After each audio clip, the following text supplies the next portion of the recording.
Karena satu yang kami tahu Bapa, Engkau baik dalam hidup kami Tuhan. Apapun yang saat ini kami hadapi, pergumulan, proses, masalah hidup, tapi satu yang kami perlukan Bapa, bahwa Engkau selalu baik dalam hidup kami. Engkau mampu bukakan jalan bagi setiap kami Tuhan, bahkan di tengah lautan sekalipun Bapa, mata air Tuhan mampu Kau curahkan dalam hidup kami, bahkan di padang gurun sekalipun Bapa, yang seolah-olah tidak ada harapan, tapi kami percaya Tuhan, Engkau Tuhan yang sanggup mengadakan apapun yang mustahil bagi pikiran manusia. Tapi tidak ada yang mustahil bagi Tuhan. Terima kasih Yesus, terima kasih. Saat pagi hari ini Tuhan kami berdoa untuk setiap jemaat yang sudah datang ke tempat ini, kiranya kuasa Tuhan tercurah atas hidup mereka, menunjukkan dan pikiran setiap kami, untuk kami fokus Tuhan masuk di dalam kami. Berkati setiap orang yang berkuliah di dalam pelayanan saat pagi hari ini, baik yang memainkan musik, memimpin pujian, singer, multimedia, asal hambamu yang akan menjadi saluran kebenaran firman-Mu, semuanya Tuhan, kiranya boleh menyenangkan hatimu dan berkenan di hadapan. Terima kasih Bapa, terima kasih, karena mau lebih lagi Tuhan bersorak-sorai bagimu di dalam nama Tuhan Yesus. Hamba sudah berdoa dan mengucap syukur, haleluya, amin. Silakan beri kembali Bapak. Thank you.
mengucap syukur kepadamu ya Bapa pada pagi hari yang indah ini. Kami bersyukur atas segala kasih karunia-Mu, kasih kemurahan-Mu yang terus Kau limpahkan di dalam kehidupan setiap kami. Kami bersyukur ya Bapa, terlebih pada pagi hari ini kami dapat kembali berkumpul untuk memuji, menyembah, serta meninggikan nama-Mu. Kami percaya Tuhan, setiap pujian penyembahan kami berkenan di hadapan-Mu. Terima kasih ya Bapa. Dalam saat ini kami mau mempersembahkan sebagian dari apa yang Tuhan percayakan kepada kami. Tuhan kuduskan, Tuhan sucikan setiap kami yang memberikan persembahan maupun yang belum dapat memberikan persembahan. Tuhan memberkati kami lebih dan lebih lagi, agar kami dapat lebih lagi mengasihi Engkau ya Tuhan. Terima kasih Bapa. Kami serahkan untuk ibadah kami mulai awal pertengahan hingga akhirnya di dalam kuasa tangan-Mu dan urapan kuasa Roh-Mu. Hanya di dalam nama-Mu Tuhan kami Yesus Kristus kami sudah berdoa dan mengucap syukur. Haleluya. Amin.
Membawa hidup kami senantiasa selaras dengan kebenaran firman. Ampuni Tuhan segala dosa dan kesalahan kami.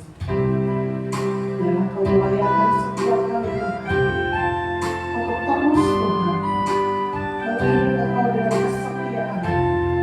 Karena Tuhan lebih jauh sudah setia dengan kami sampai nanti kami menutup mata. Kau mendapati setiap kali Tuhan, setiap di hadapan Bapa. Terima kasih Yesus, terima kasih. Seperti wanita mengurapi seperti wanita mengurapimu, menangis di bawah demikian hidupku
sampai akhir ku berdoa, ku tetap setia menanti janjimu sampai ucapan kehidupanku.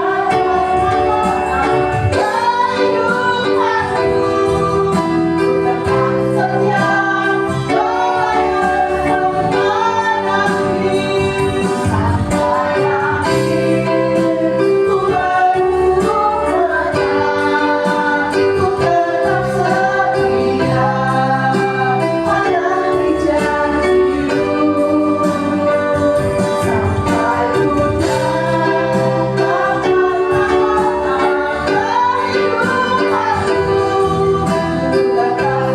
setia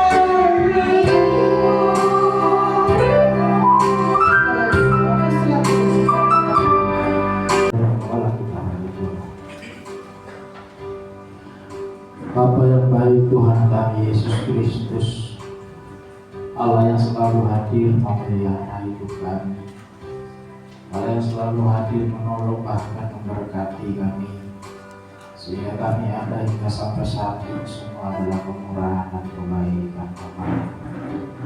Kami mengucap syukur Tuhan atas segala kasih dan kemurahan-Mu, atas segala berkat-berkat-Mu Tuhan yang Tuhan selalu curahkan dalam kehidupan kami.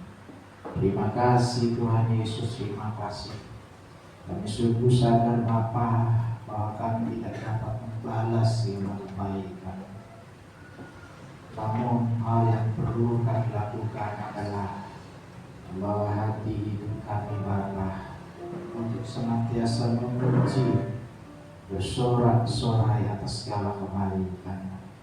Terima kasih Tuhan Yesus, terima kasih untuk kesempatan pagi hari ini. Tuhan kembali mengumpulkan kami di tempat ini untuk kami memuji, memuliakan Engkau. Dan saatnya Tuhan kami akan bersama-sama belajar firman-Mu. Engkau Bapa yang hadir dalam bahasa Roh Kudus, menguasai hati kami ruangan ini. Kalau bila Tuhan hamba yang akan menyampaikan firman-Mu, Kau bubuhkan nilai hikmat dan kuasa, sehingga apa yang hamba katakan Tuhan menolong kami Tuhan untuk lebih lagi memiliki hati yang rindu dan syukur kepada firman. Terima kasih Tuhan, terima kasih. Kami serahkan ibadah ini ke dalam tangan kuasa Tuhan yang memimpin ibadah kami, sehingga kami sungguh-sungguh Tuhan mengalami lawakan dan jamaah Tuhan dalam kehidupan kami. Di dalam nama Tuhan Yesus Kristus kami sudah berdoa. Amin. Saya sekali ucapkan. Ya, salam Bapak Ibu.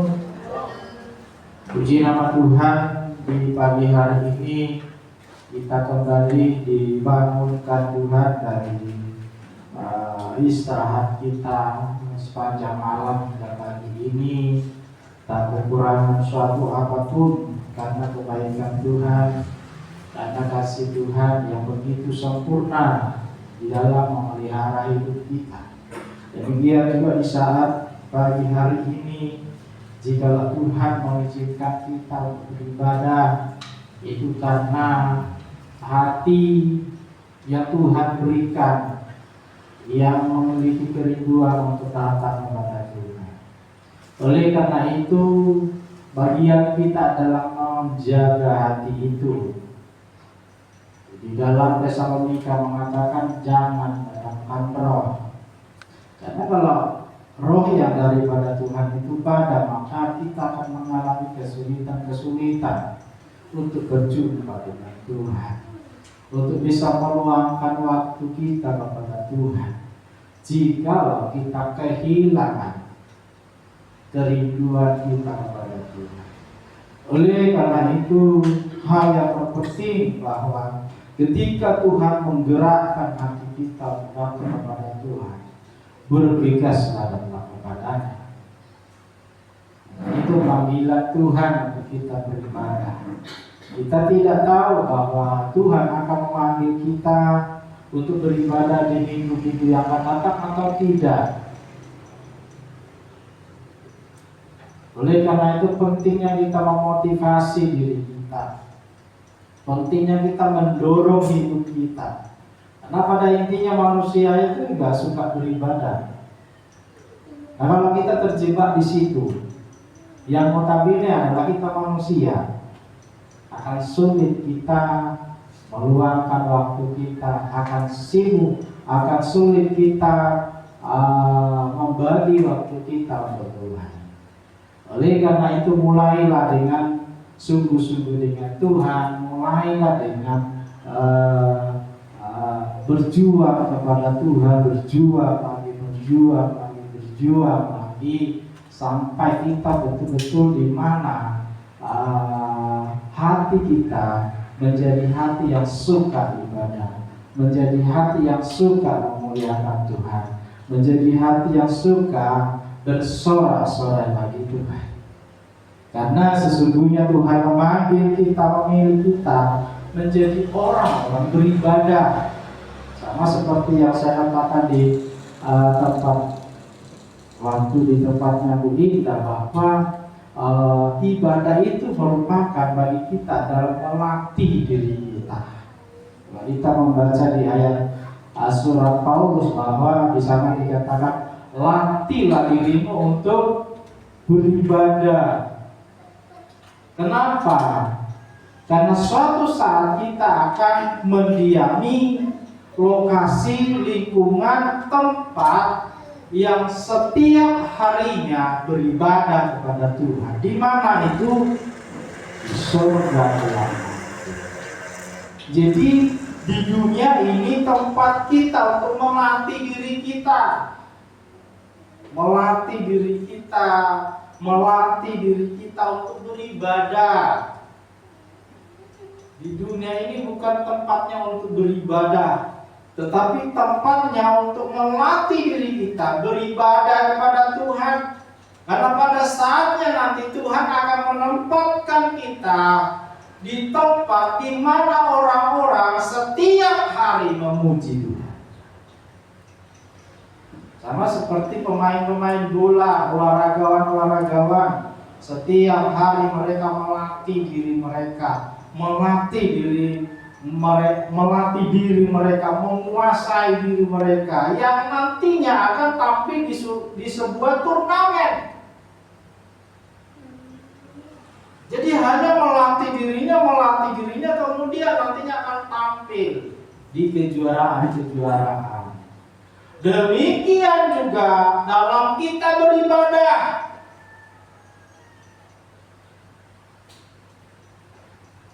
Di mana kehidupan kita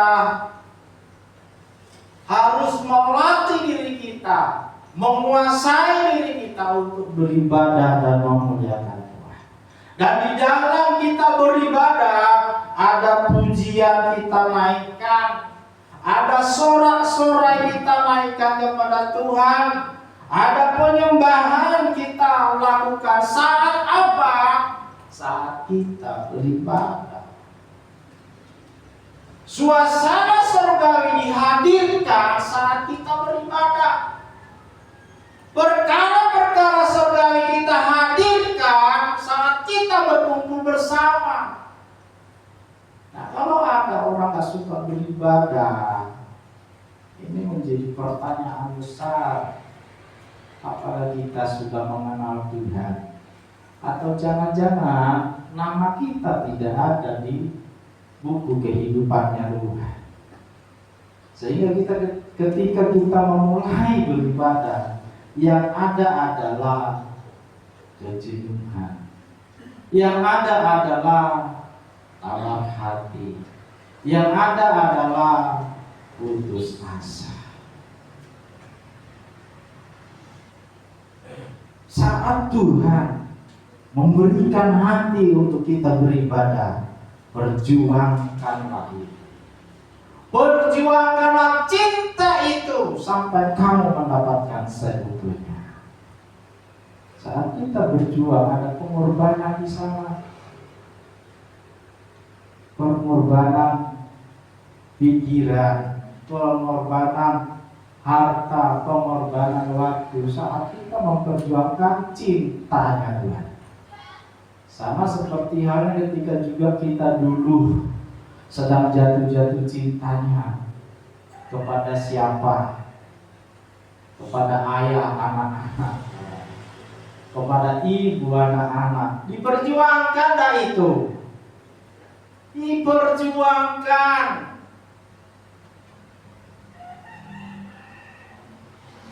Butuh pengorbanan nggak di sana? Butuh. Butuh waktu nggak di sana? Butuh. Saat apa? Saat kita ingin mendapatkan cinta sejati dari pasangan kita.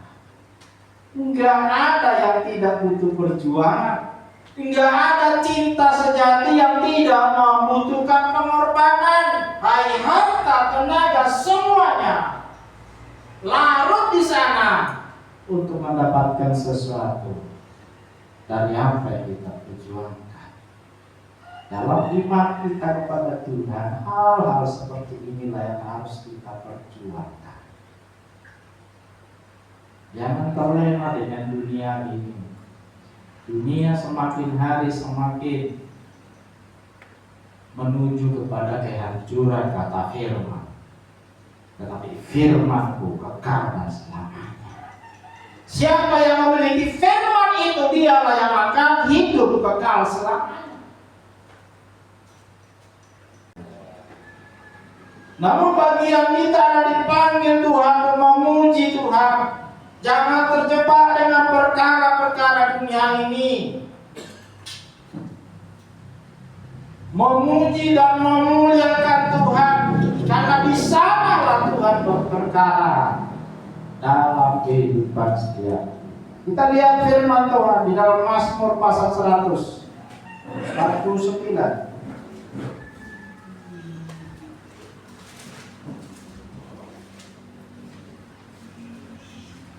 Mazmur pasal yang 149 ayat 1 kita baca sampai ayat yang ke-6.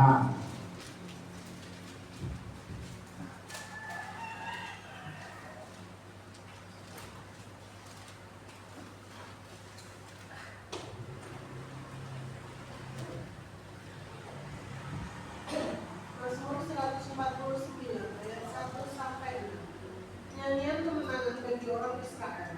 Haleluya, nyanyikanlah bagi Tuhan, nyanyian baru. Pujilah Dia dalam jemaah orang-orang Israel. Biarlah Israel bersukacita atas yang menjadikannya. Biarlah Bani Sion bersorak-sorak atas raja mereka. Biarlah mereka memuji-muji namanya dengan tari-tarian. Biarlah mereka bermazmur kepadanya dengan rembalan dan kecapi. Sebab Tuhan berkenan kepada umat-Nya. Ia memahkotai orang-orang yang rendah hati dengan keselamatan. Biarlah orang-orang saleh beria-ria dalam kemuliaan.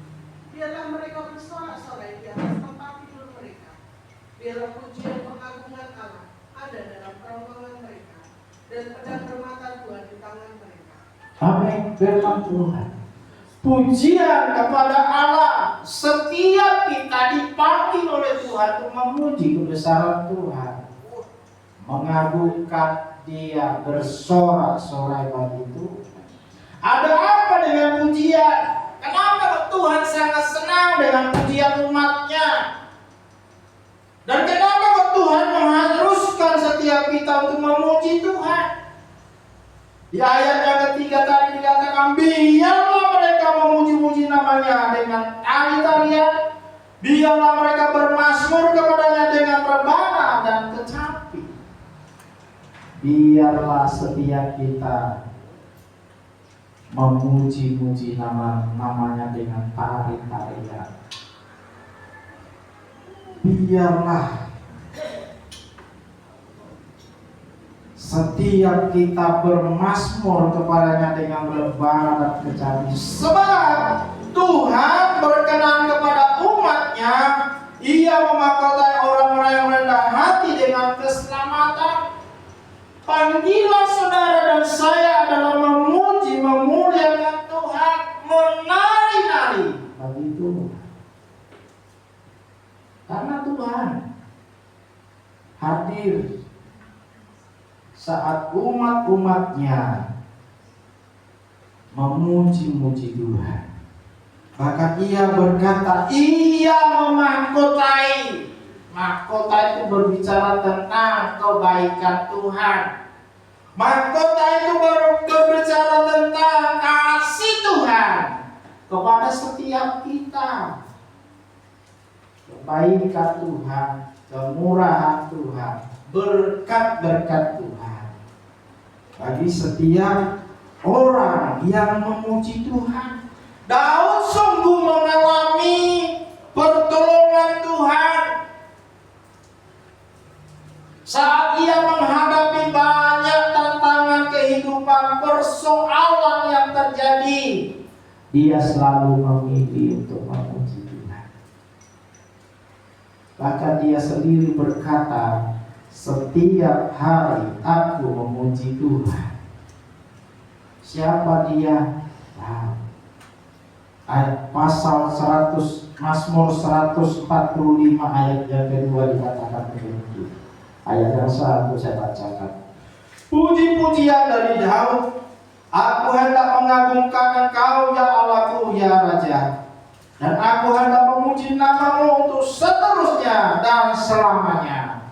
Setiap hari aku hendak memuji Engkau dan hendak kemuliaan nama-Mu untuk seterusnya dan selamanya. Ini pernyataan oleh Daud. Dia sungguh-sungguh menyadari dan merasakan dalam hidupnya bahwa ketika ia memuji Tuhan, ketika ia datang dengan sorak-sorai bagi Tuhan, maka ada kuasa Tuhan yang memberi kemenangan kepada kita. Dalam menghadapi persoalan itu, mungkin kita tidak seperti Daud berperang melawan bangsa-bangsa lain, raja-raja lain, pemimpin-pemimpin lain.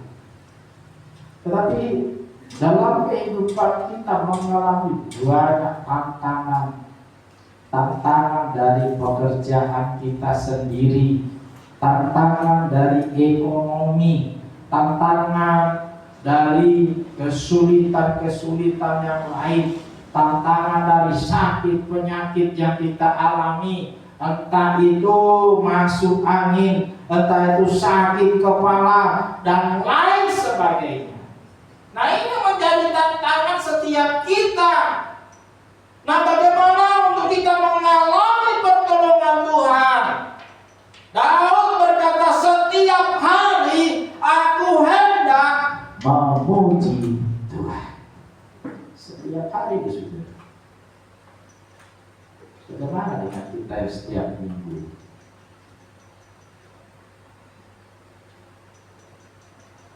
Daud mengatakan setiap hari yang dia adalah seorang raja yang punya banyak urusan dan kepentingan, tidak hanya kepentingan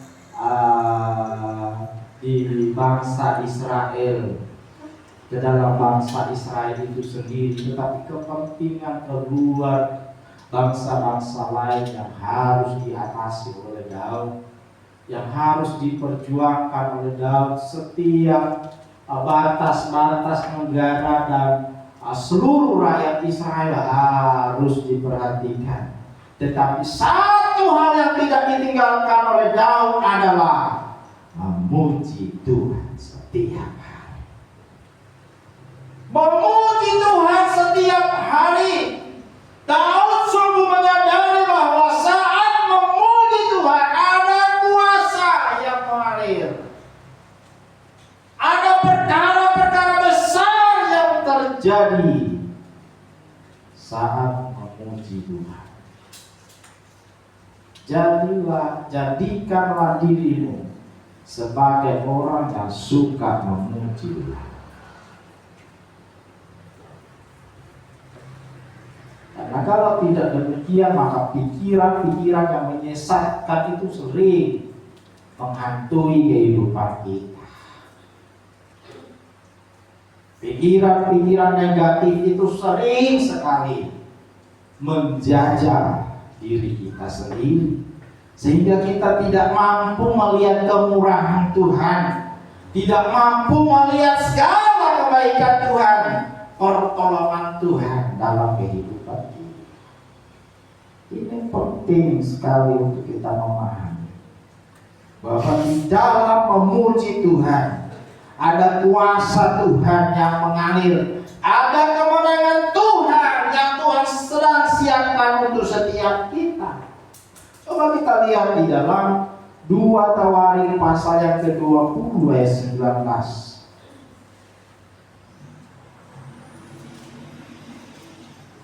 2 Tawarik pasal yang ke-20 ayat 19 sampai 22.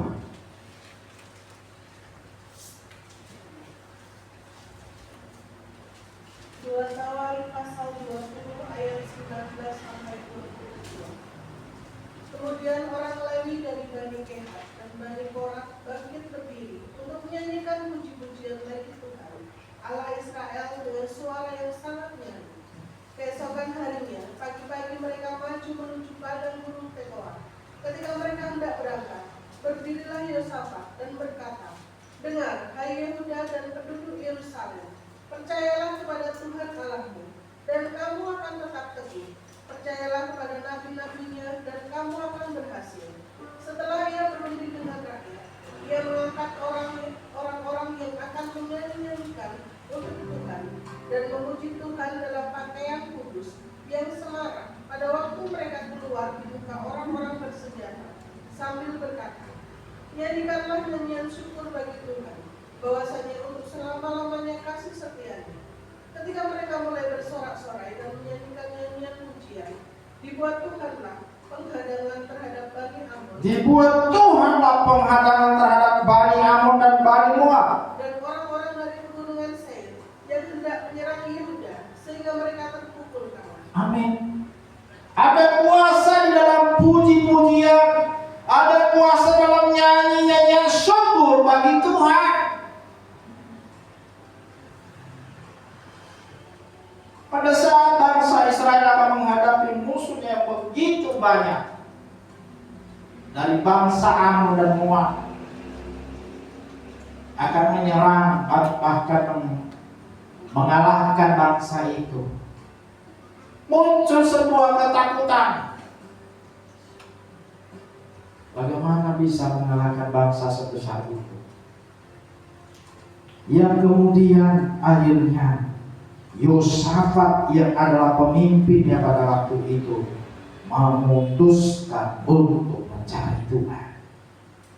Saat ketakutan muncul dalam hati dan pikiran kita,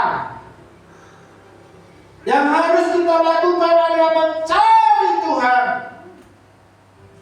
dan mulai memuji, mengagungkan Tuhan. Walaupun rasa-rasanya tidak nyambung, saudara. Kenapa? Ya namanya masalah yang harus diselesaikan. Namanya ada persoalan yang harus kita selesaikan. Apa masalahnya? Dan apa jawabannya? Kadang-kadang kita berpikir seperti itu. Saat saya kekurangan uang, apa yang harus saya lakukan? Jawabannya pasti cari uang. Saat utang-utang saya banyak, apa yang harus saya lakukan? Jawabannya mungkin cari dulu pinjaman.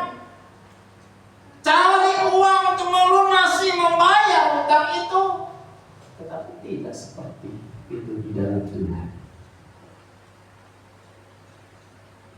Saat mereka menghadapi masalah, mungkin itu masalah keuangan yang terjadi, orang yang mengandalkan Tuhan pastinya dia akan mencari Tuhan. Orang yang mengandalkan kebaikan Tuhan, kemurahan Tuhan, pertolongan Tuhan, pastinya akan mencari Tuhan.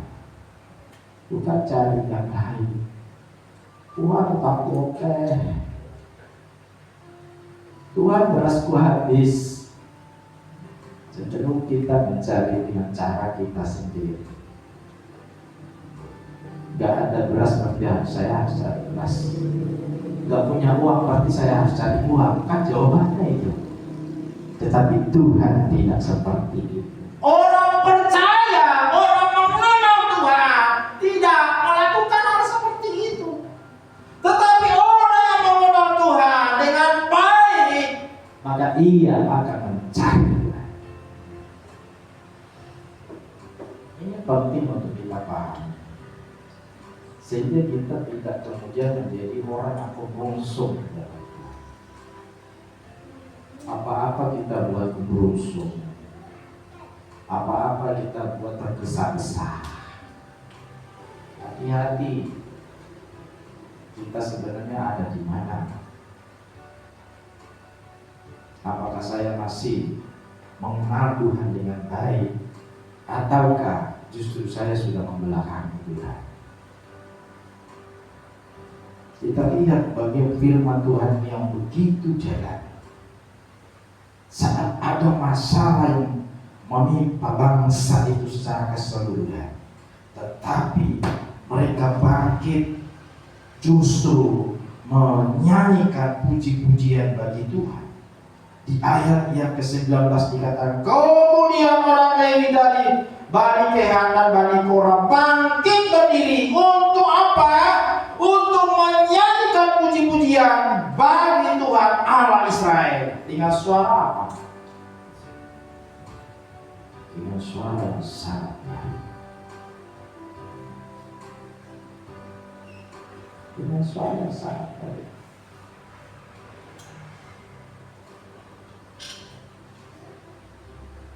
Maka terjadilah kuasa Tuhan. Ayat 22 dikatakan, ketika mereka mulai bersorak-sorai dan menyanyikan nyanyian pujian, dibuat Tuhan penghadap. Saat apa? Saat mereka memuji Tuhan, saat keluargaku memuji Tuhan, saat keluargaku datang kepada Tuhan dengan segenap hatinya, maka Tuhan melakukan penghadapan. Ini luar biasa. Kapan kita mengalami kalau kita masih berkecimpung, bahkan masih sibuk dengan pikiran kita sebagai manusia? Saat kamu terlalu sibuk dengan urusanmu, maka kadang Tuhan membiarkan kita untuk sibuk dengan hal-hal seperti itu. Tetapi saat kamu justru seolah-olah mengabaikan karena kamu penting Tuhan, Tuhan akan campur dalam hidup. Alkitab mengatakan, aku datang bukan mencari orang yang sehat, tapi aku datang mencari orang yang sakit. Selama kita masih merasa kuat, masih merasa bisa, Tuhan tidak butuh itu. Tetapi yang Tuhan butuh adalah orang yang merasa gagal dalam hidupnya, orang yang merasa tidak bisa dalam hidupnya. Tuhan akan hadir beri pemulihan. Ini penting untuk kita paham. Apa yang kita cari tidak akan pernah membuat kita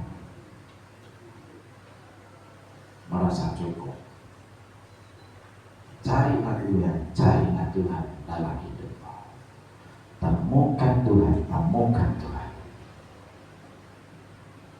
Alami pertolongan Tuhan. Jangan pernah merasa, oh nanti kalau saya ingat sama Tuhan gimana. Tidak perlu kita malu saat memuji Tuhan, saat kita bersorak-sorai bagi Tuhan, saat kita melompat-lompat memuji Tuhan. Mungkin ada orang yang akan mencibir, biarkan itu kecil. Daud pun mengalami hal demikian. Saat ia melompat-lompat kegirangan dan memuji Tuhan, karena sedang membawa tabut perjanjian ke kotanya, Daud melompat-lompat karena kegirangannya.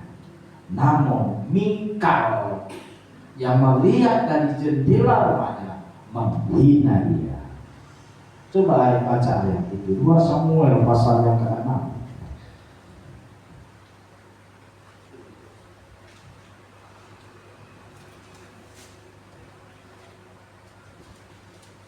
2 Samuel pasal yang ke-6 ayat 14 sampai 16. Dibaca ayat yang ke-13 sampai ayat yang ke-16. 2 Samuel pasal 6 ayat 13 sampai 16. Apabila pengangkat tabut Tuhan itu melangkah maju 6 langkah, maka ia mengorbankan seekor lembu dan seekor anak lembu gemukan. Dan Daud menari-nari di hadapan Tuhan dengan sekuat tenaga. Daud menari di hadapan Tuhan dengan sekuat tenaganya. Ia berbaju efod dari kain lenan. Daud dan seluruh orang Israel mengangkat tabut Tuhan itu dengan diiringi sorak dan bunyi sangkakala. Ketika tabut Tuhan itu masuk ke kota Daud, maka Mikal, anak perempuan Saul, menjenguk dari jendela, lalu melihat Raja Daud meloncat-loncat serta menari-nari di hadapan Tuhan. Sebab itu ia memandang rendah Daud dalam hatinya. Amin. Saat Daud mengangkat tabut Tuhan, tabut perjanjian Tuhan, akan dibawa ke kotanya. Kemudian Daud menari-nari di hadapan Tuhan dengan sekuat tenaga. Saya nggak bayangkan orang nari sekuat tenaga itu kayak gimana. Namun apa yang dilakukan oleh Daud ini, justru mata Tuhan tertuju kepada Daud. Ya, kadang kita saat memuji Tuhan kita masih lirik sana lirik sini. Jangan enggak ya. Oh enggak.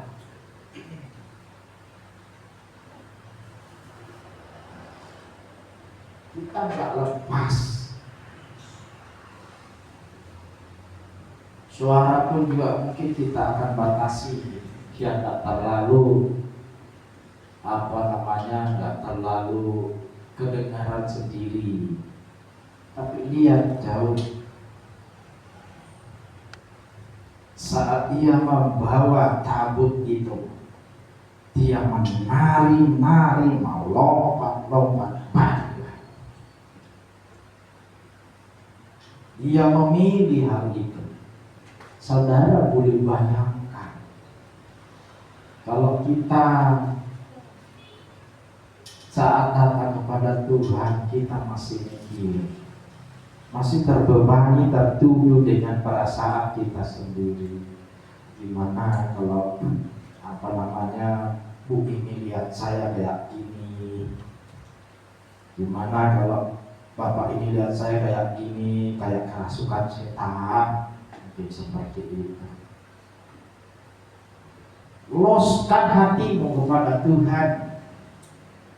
Pandanglah Tuhan saat kamu memuji. Dia adalah Allah yang Maha Agung yang hadir di atas puji-pujian kita. Tidak perlu takut. Tepuk tangan aja kita masih mikir. Memuji Tuhan juga kita masih kepikiran. Tidak tahu yang dipikirkan apa.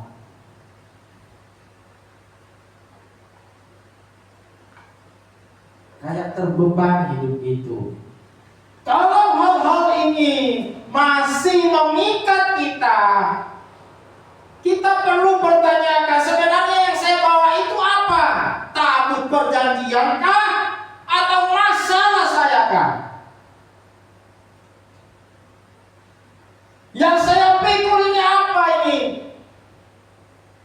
Sudah benarkah tabut perjanjian yang saya pikul?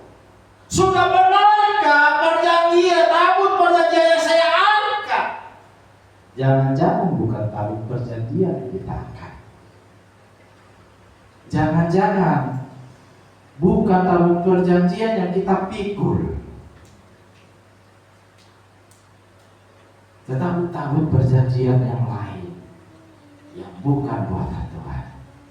Tabut perjanjian yang kita buat sendiri, yang membuat kita tidak lepas, tidak los di dalam Allah. Inilah yang kadang menghantui kita. Inilah kadang yang menghambat kita untuk masuk di dalam hadirat Tuhan. Tidak perlu takut.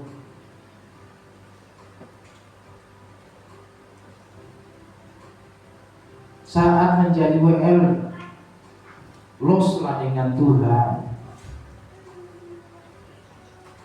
Saat jadi singer, loslah dengan Tuhan.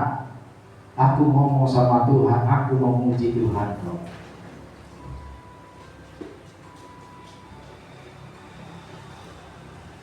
Singernya kalau perlu singernya 2 atau berapa, satunya laki, satunya ibu-ibu. Nah, laki-lakinya ada Pak Ronald, ada Pak Sarjono.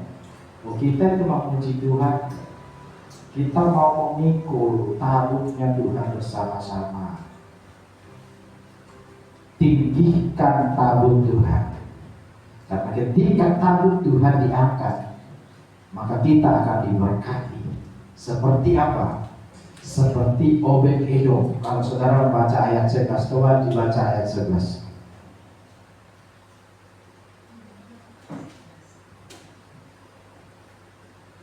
Saya bacakan, 3 bulan lamanya tabut Tuhan itu tinggal di rumah Obed-Edom, orang Gad itu, dan Tuhan memberkati Obed-Edom dan seisi rumahnya. Ini luar biasa. Ketika tabut Tuhan, tabut Tuhan itu berbicara tentang apa?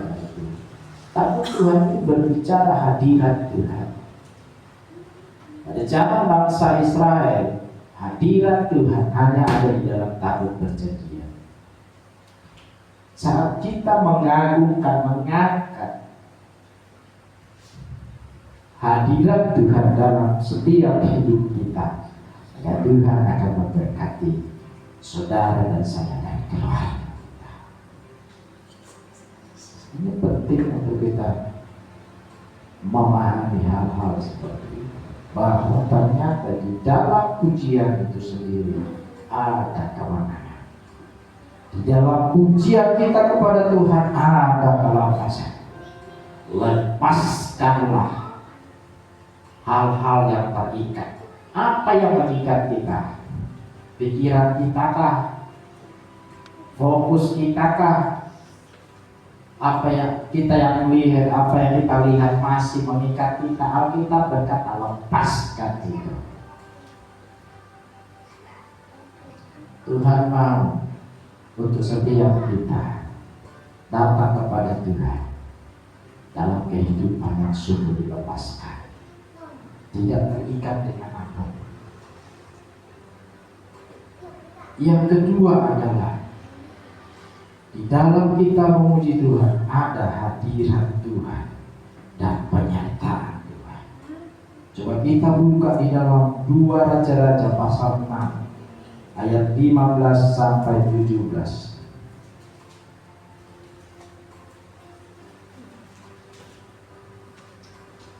2 Raja-Raja pasal yang ke-6 ayat 15 sampai 17.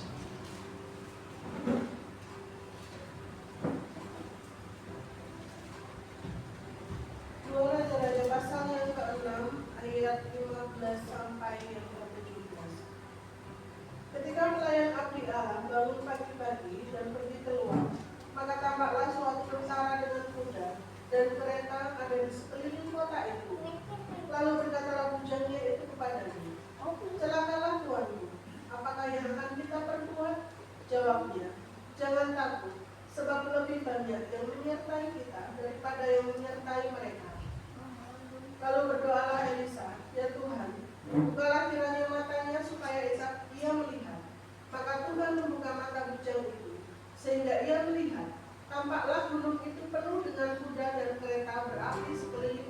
Amin. Ini peristiwa ketika Raja Aram ini menghancurkan bangsa Israel. Dan pada waktu itu Elisa dan bujangnya ada di suatu tempat. Dan ketika bujangnya itu keluar dari tempat tinggalnya, bangun pagi dan melihat ke arah yang tidak jauh di mana ia tinggal, dia melihat kuda dan kereta yang mengelilingi kota Israel. Sehingga bujangnya berkata kepada Elisa, "Celakalah tuanku, apa yang harus kita perbuat?" Nah kemudian berdoalah Elisa kepada Tuhan,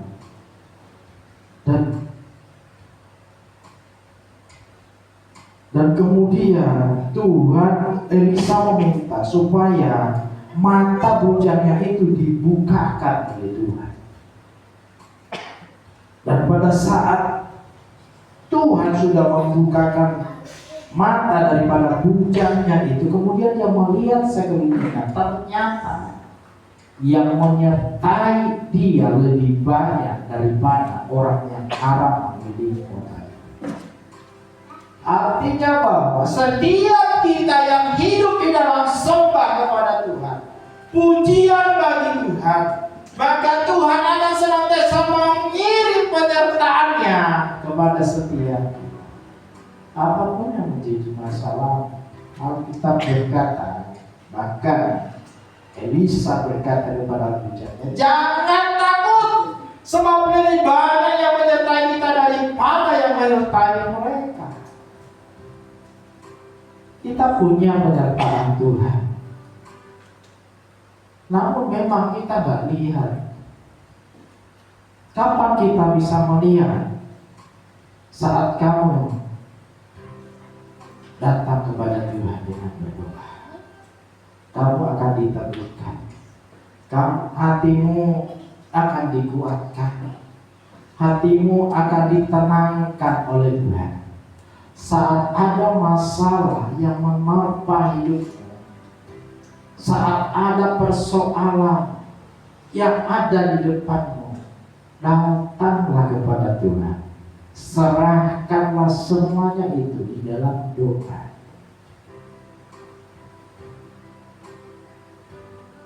Dan di saat-saat itulah Tuhan akan mengerjakan bagiannya di dalam kehidupan. Saat kita hidup di dalam pujian dan penyembahan, marilah kita lebih dalam lagi. Marilah kita merasakan hadirat Tuhan. Tentunya Tuhan mau supaya kita hanya fokus kepada Tuhan. Jangan pernah fokus dengan masalah. Fokuslah kepada Tuhan. Fokuslah kepada Tuhan. Bangunlah hidupmu erat dengan Tuhan. Yang terakhir, coba kita baca di dalam Filipi pasal 4 ayatnya ke-6.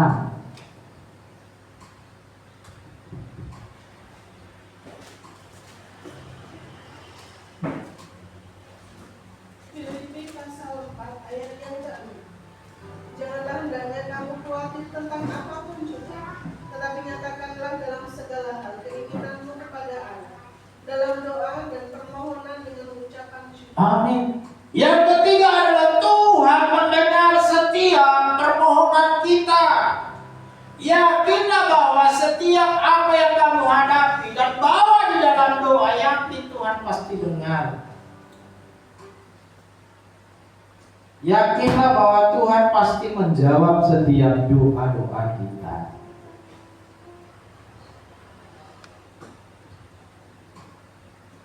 Sehingga kita tidak perlu khawatir, tidak perlu takut. Di ayat ini mengatakan dengan jelas, janganlah kamu khawatir tentang apapun juga. Tentang apapun juga. Tidak hanya 1, 2, 3 bagian, tetapi segala-galanya. Tentang masalahmu, persoalanmu, masa depanmu, hari ini, besok. Jangan pernah takut, andalkan Tuhan. Hiduplah seperti hal-hal yang Tuhan inginkan. Saya kembali lagi berpikir tentang kenapa Tuhan mengangkat sebuah perumpamaan tentang burung-burung di udara. Tuhan itu baik. Jangan pernah khawatir, Tuhan sanggup memelihara hidupmu jika burung-burung di udara dipelihara oleh Tuhan. Demikian juga tentang hidupmu dipelihara oleh Tuhan. Kembali lagi saya katakan seperti burung merpati saya. Burung merpati saya itu ternyata gak saya ayam. Itu anaknya itu masih di kandang, belum bisa keluar, ternyata bertelur lagi. Itu ada burung merpati saya kalau dilihat dari sini, itu sebenarnya burungnya udah komplit, udah ada semua, tetapi ternyata masih disuapi sama ibunya. Nah, kemarin saya lihat tuh ada telur satu lagi, padahal sebelum netas itu ada telurnya 2, dan itu sudah netas ada dan 2 anaknya. Dan kemudian saya lihat kemarin lagi tuh ada telurnya, merpatinya telur lagi di situ. Kemudian saya browsing di Google cara mengatasi supaya telur merpati tidak ternyata harus dipisah. Itu menurut kita, tapi kan menurut merpati tidak seperti ini. Mungkin kalau dipikir kok seperti itu, Tuhan memang memelihara seperti itu. Mungkin buat kita itu salah, tetapi memang hidupnya sudah seperti itu. Sama aja diirami juga karena memang merpati itu paling banyak telurnya 2. 1 setelah 1 dia erami. Nanti dia punya anak lagi. Memang merpati seperti kembang. Nah ini kalau jadi udah 5 lebih jadi lagi. Kalau Bu Tuki ini punya kambing beranak, saya punya merpati beranak. Dan Tuhan memelihara sedemikian rupa. Ibu merpatinya, bapak merpatinya nggak pernah khawatir tentang telurnya itu akan bagaimana. Tetapi kenapa kita takut banget tentang hidup ini? Karena terlalu dominan itu pikiran kita.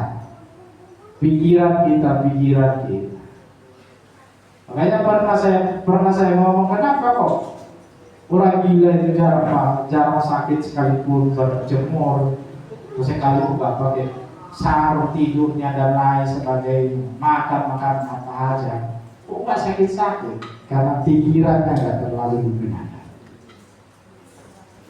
Tapi kita yang menggunakan pikiran kita itu kadang membuat kita sendiri sakit. Karena apa? Pikiran. Saya cukupkan firman Tuhan menjadi berkat bagi kita semuanya. Tuhan memberkati kita. Bapa, terima kasih Tuhan Yesus buat firman telah kami baca. Biarlah firman-Mu Tuhan menguatkan, meneguhkan hati kami supaya apapun yang menjadi persoalan masalah yang kami hadapi, kami tahu Allah yang tidak pernah gagal, Allah yang sempurna dalam menolong. Dan biarlah kami juga belajar Tuhan mengandalkan Engkau dalam setiap hidup, masalah, persoalan yang kami hadapi. Tugas kami, tujuan kami adalah memuji, memuliakan Engkau Bapa. Kami datang dengan hati kami bersorak-sorai bagi nama-Mu, kuasa-Mu terjadi, memulihkan setiap kami. Sehingga kami yang lemah dikuatkan, kami yang sakit disembuhkan, kami yang dalam persoalan apapun Tuhan beri jawaban bagi setiap kami berharap kepada. Terima kasih Tuhan, terima kasih. Di dalam nama Tuhan Yesus Kristus kami sudah berdoa. Haleluya. Amin.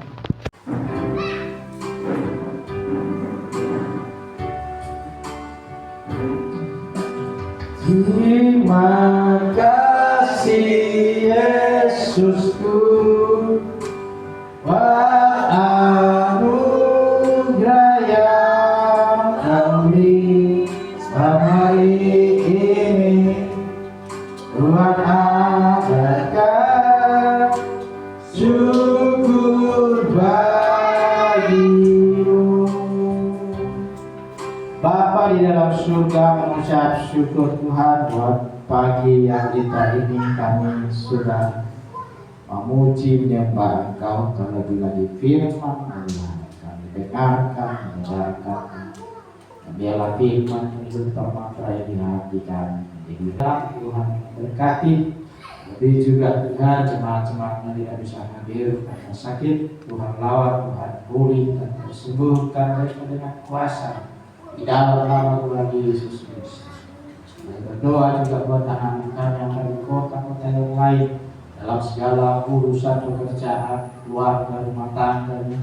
Kami bawa dalam doa, Tuhan memberkati anak-anak kami, keluarga kami, siapapun Tuhan, sanak saudara hamba tolong kami, Tuhan memelihara mereka. Jadi juga kami berdoa kepadamu untuk anak-anak kami dalam pendidikannya. Kami berdoa Tuhan berikan kepintaran kepada anak-anak kami, memberikan Tuhan apapun yang menjadi keperluan kebutuhannya, Tuhan selalu sediakan. Dan terlebih lagi Tuhan menjadi anak-anak takut akan Engkau dan memuliakan Engkau Bapa. Berkati Tuhan seluruh kegiatan-kegiatan kami dalam gereja, baik ibadah konser, ibadah raya, bahkan kegiatan tanggal 29 Agustus kami serahkan sepenuhnya dalam tangan kuasa Tuhan diberkati. Terima kasih Tuhan Yesus, terima kasih. Kami juga berdoa kepada Tuhan di gereja-gereja dimanapun hamba-hamba dalam pelayanan yang ada, Tuhan juga memberkati. Demikian juga kami berdoa untuk bangsa kami, Tuhan memberkati bangsa kami, pemimpin-pemimpin kami yang ada. Tuhan memberkati secara khusus Tuhan lingkungan kami di mana kami berada, tetangga kami, tempat kami di mana kami ada, pekerjaan kami di mana kami bekerja, senantiasa dalam naungan, dalam pimpinan, dalam berkat dari Tuhan. Terima kasih Tuhan, dan sebentar kami akan mundur pulang ke rumah kami masing-masing. Tuhan antar langkah kami, sepeda motor yang kami tumpangi dijauhkan kerusakan, dijauhkan bahaya, sehingga kami tiba di rumah dalam keadaan selamat. Dan kami kembali masuk dalam segala aktivitas rutinitas kami dalam pimpinan Tuhan, dalam berkat daripada Tuhan. Terima kasih Tuhan, terima kasih. Mari saudaraku kita angkat tangan kita kepada Tuhan. Ulanglah saudaraku dengan damai sejahtera. Biarlah berkat pertolongan dari Allah Bapa, cinta kasih Tuhan Yesus Kristus, dan persekutuan dalam Roh Kudus akan memelihara hati dan pikiranmu dari hari ini sampai Maranatha Tuhan Yesus datang kembali. Bapa terima kasih. Bapa terima kasih. Bapa terima kasih. Bapa di dalam surga, terima kasih. Amin. Amin. Saudara selesai, Tuhan Yesus memberkati.